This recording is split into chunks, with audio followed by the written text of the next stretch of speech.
Hello, we are some students of the University of Zaragoza. We are going to talk about turbomachines. So, when you are working with a turbomachine or studying it, maybe you have thought some questions like, what is a turbomachine? Who invented it? In this video, we try to answer these questions.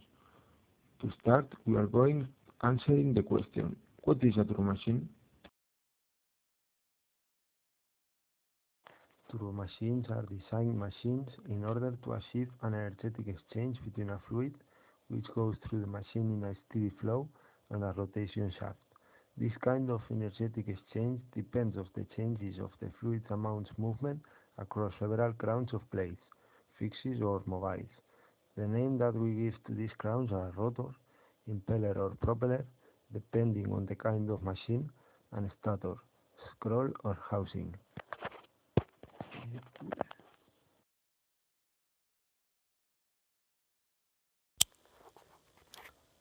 To study the history of turbomachines, they will be split in two big groups.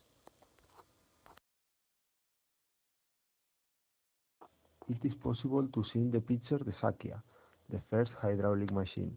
It was based in a force produced by an animal, which is transmitted to a mile.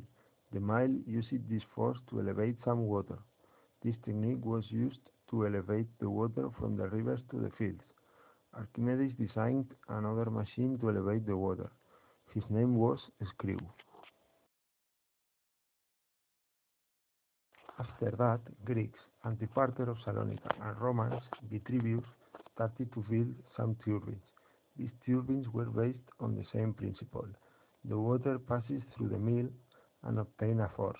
Normally this force were used to grind grains. However, the Saxons were the people who implanted this invention in the society as a normal thing. How it has been explained in the last slide, Arabics, Greeks, Romans, and Saxons were the first who worked with hydraulic turbomachines. However, this development stopped when the vapor machine was discovered, because it was necessary to install the hydraulic machine near to a river, and the vapor machine can be installed in every place.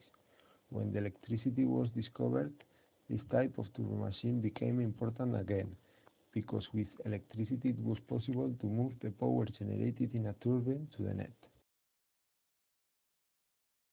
To explain the history of thermal turbomachines, they will be separated in three big groups: compressors, vapor turbines, and gas turbines.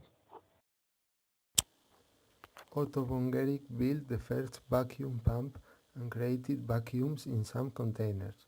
He demonstrated experimentally the capacity of the atmosphere to do work.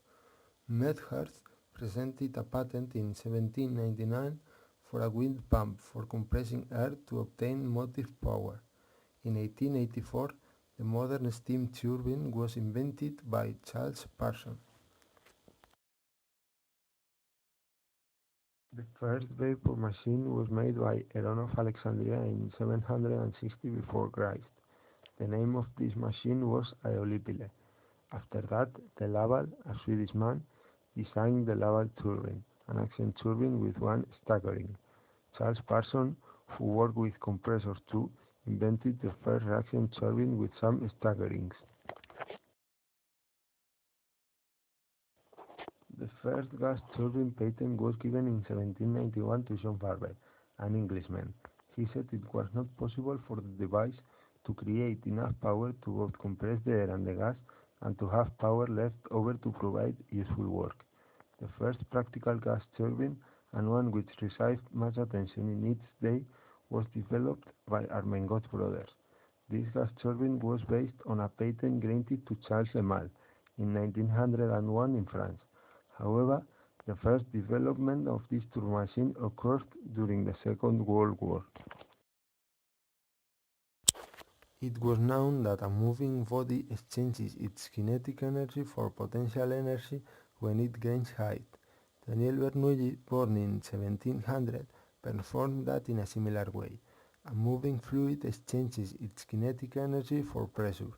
A consequence of this law is that if the velocity increases, then the pressure falls. Navier, born in 1785, worked on applied math topics, such as engineering, elasticity, or fluid mechanics. He gave the well-known Navier-Stokes equation for an incompressible fluid in 1821. In 1822, he gave an equation for viscous fluids.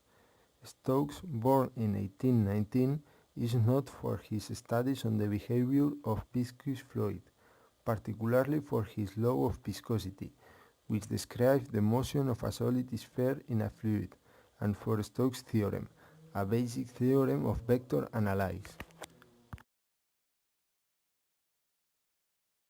That's all.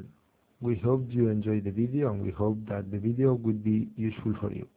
Thank you very much for your attention.